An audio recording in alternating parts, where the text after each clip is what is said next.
Мен Жамбыл облысы Жамбыл ауданы Шайқорық орта мектебінің 8-ші Б сынып білім алушысы Қыдырәлі Кәусар.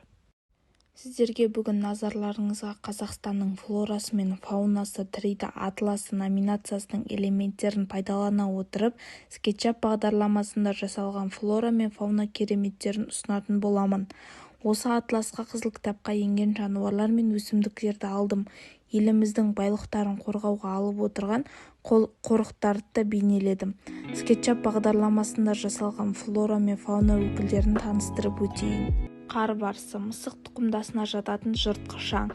Тісі көксір, теңбіл шұбар, сақина тәрізді дөңгелек қара дақтары бар, жүні ұзын әрі қалың. Қара құйрық сүтқоректілер класының қуыс мүйізділер тұқымдасына жататын аң. Текелерінің мүйізінің түп жағы бедерлі, ұшы бір-біріне қарай үйілген.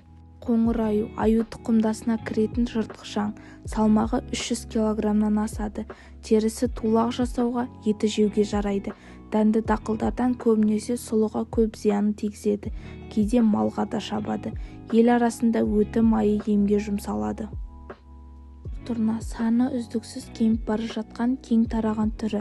Сұр тұрналар қайтуға ұшып өткен кезде Қазақстанның кез келген жерлерінен кездестіруге болады. Олар әйгілі үшбұрыш жасап, 500-ден 2000 метрге дейін өте биік әуелеп ұшқан. Грейк қызғалдағы лала гүлдер тұқымдасы қызғалдақ туысына жататын көп жылдық пиязшықтық өсімдік. Биіктігі 40-50 см, сабағы жуан, түкті келеді. Жапырағы жалпақ таспа тәрізді, кейде жиегі ирелектеп үстіңгі бетінде қою күлгін таңбалар болады.